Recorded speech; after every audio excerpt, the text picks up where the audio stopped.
मोदी के किस मंत्री के इस्तीफे तक आई बात? आखिर संसद के सत्र के आखिरी दिन 5 मिनट के अंदर, जस्ट इन 5 मिनट्स, 5 मिनट के अंदर संसद की कार्यवाही को स्थगित क्यों करना पड़ गया? आखिर मोदी के किस मंत्री ने उनको बुरी तरह से फंसा दिया है? दोस्तों, आज बजट सत्र के पहले पार्ट का आखिरी दिन है, लेकिन जैसा कि उम्मीद थी वैसा ही हुआ।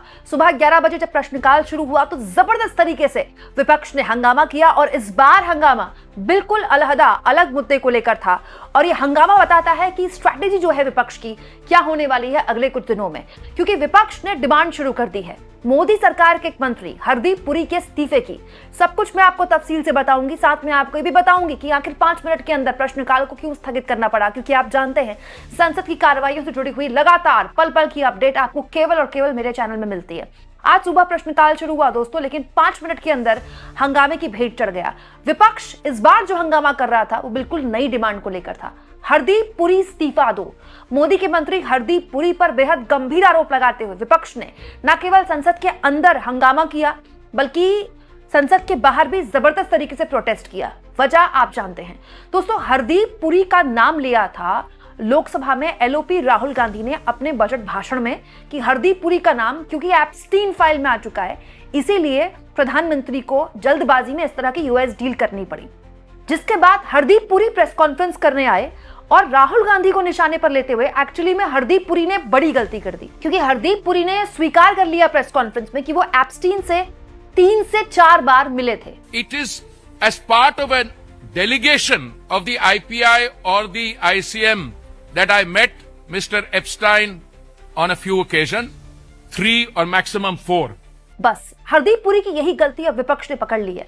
इनफैक्ट दोस्तों, हरदीप पुरी अब सारे न्यूज चैनल्स में बैठकर इंटरव्यूज दे रहे हैं और आप तो जानते हैं न्यूज चैनल्स के एंकर्स तो उनको भी मतलब बेगुनाही का सर्टिफिकेट दे चुके हैं। सच्चाई है दोस्तों कि अगर किसी और की सरकार होती ना इस देश में तो अब तक हरदीप पुरी का कम से कम 3 बार इस्तीफा हो गया होता। एप्स्टीन फाइल में केवल नाम आने पर दुनिया भर में इस्तीफों की झड़ी लग गई है। दुनिया भर में बड़े बड़े नेता इस्तीफा दे रहे हैं। यूके की जो सरकार है वो खतरे में पड़ गई है, लेकिन हमारे देश में एक मंत्री का जिक्र बकायदा एप्स्टीन के साथ है और वो मंत्री खुद प्रेस कॉन्फ्रेंस करके स्वीकार कर रहे हैं कि वो मिले थे एप्स्टीन से, 3 से 4 बार मिले थे और वो मुलाकात मेक इन इंडिया के लिए हुई थी। सोचिए इस सरकार पर कितना बड़ा सवाल है कि वो एप्स्टीन जैसे शख्स से अपनी लॉबिंग करवा रही है। एप्स्टीन क्या कोई लॉबिंग फर्म की कमी पड़ गई थी अमेरिका में? इसी मुद्दे को विपक्ष ने पकड़ लिया और आज संसद परिसर के बाहर जब संसद शुरू हुई उससे पहले इस तरह से जबरदस्त हंगामा किया गया और यह हंगामा हरदीप पुरी पर किया गया कि हरदीप पुरी इस्तीफा दे कि आखिर ऐसे शख्स से उनको मिलने की क्या जरूरत आन पड़ी जो इतने जघन्य अपराधों में दोषी करार दिया जा चुका था। देखेंगे कि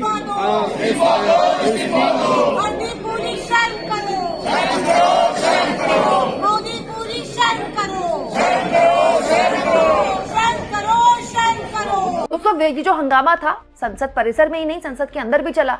जब संसद शुरू हुई तो 5 मिनट के अंदर संसद की कार्रवाई को स्थगित करना पड़ गया, क्योंकि संसद इतनी जबरदस्त तरीके से वहां पर हंगामा हुआ। महत्वपूर्ण यह है दोस्तों कि अब विपक्ष जो है हरदीप पुरी की घेराबंदी में लग गया है। क्यों? क्योंकि देखिए सरकार अभी तक चुप्पी साधे हुई थी एप्स्टीन के नाम पर। एप्स्टीन फाइल्स में मोदी जी का जो जिक्र है, देखिए वो इस तरह का जिक्र है जिस पर कोई ऐसे गंभीर सवाल नहीं खड़े हो सकते, लेकिन हरदीप पुरी खुद स्वीकार कर रहे हैं कि 3 से 4 बार वो उनसे मिले, पर्सनली भले ही ना मिले हो, प्रतिनिधिमंडल के साथ मिले।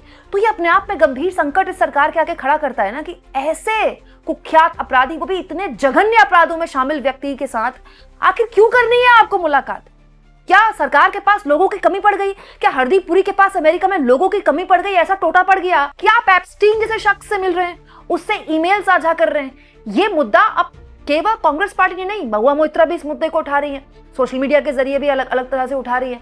उसके बाद संसद में भी उठा है मुद्दा और डैमेज कंट्रोल करने के लिए हरदीप पुरी इंटरव्यूज पर इंटरव्यूज दिए जा रहे हैं और वो इंटरव्यूज इतने बचकाना, इतने खोखले हैं कि वो इस सरकार को और मुश्किल में डाल रहे हैं। और इसीलिए संसद में भी आज इसी मुद्दे को लेकर हंगामा हुआ और मांग उठी कि हरदीप पुरी को इस्तीफा देना होगा। प्रश्न संख्या 201 माननीय सदस्य श्री उज्जवल रमन सिंह जी। क्वेश्चन नंबर 201 माननीय मंत्री जी। The answer is laid on the table of the House. माननीय अधिष्ठाता महोदया, 2 सवाल है। क्या माननीय मंत्री जी ये बड़े पैमाने पर उत्तर प्रदेश में मध्य प्रदेश में, अन्य राज्यों में इसमें मौतें हुई हैं। क्या सीबीआई इंक्वायरी करवाने की कृपा करेंगे? और जो लोग जो मौतें हुई हैं, क्या 5-5 लाख रुपए का मुआवजा देने की कृपा करेंगे? ये दो अनुपूरक हमारे हैं, सीबीआई इंक्वायरी और 5-5 लाख रुपए का मुआवजा। मैंने अपने उत्तर में बड़े स्पष्ट शब्दों में इनका जो प्रश्न है वो ये है कि क्या कोई कोडीन के कारण कॉम्पनसेशन देने की बात इन्होंने कही है। Whether the government proposes compensation to the next of the kin of the children after consuming codeine based cough syrup।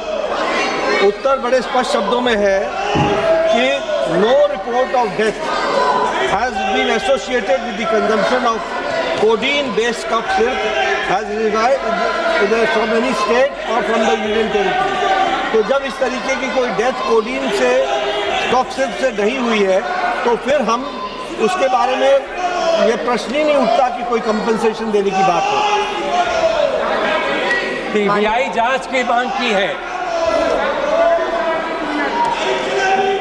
जब कोई इस तरीके की डेथ ही नहीं हुई है तो सीबीआई की जांच की भी बात हम कैसे कहें? चलिए प्रश्न क्रमांक माननीय सदस्य Shri T Krishna Prasad ji. Respected Chairperson, ma'am, the central government's prompt withdrawal of adulterated cough syrup from market is commendable. To ensure streamlined policy procedure to recall faulty drug formulations, it is crucial to implement a drug recall policy.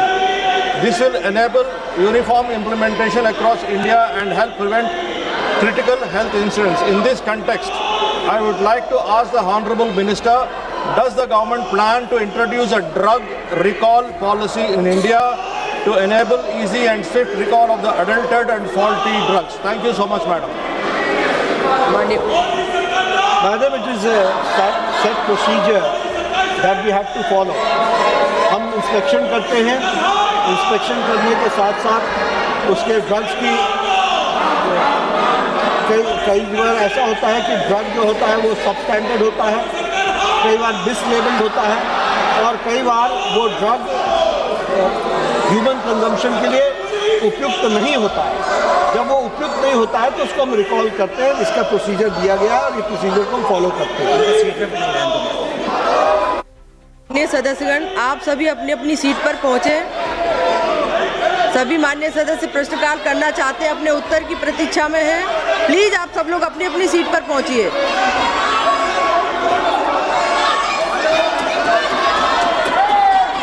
सभा की कार्रवाई 12 बजे तक के लिए स्थगित की जाती है।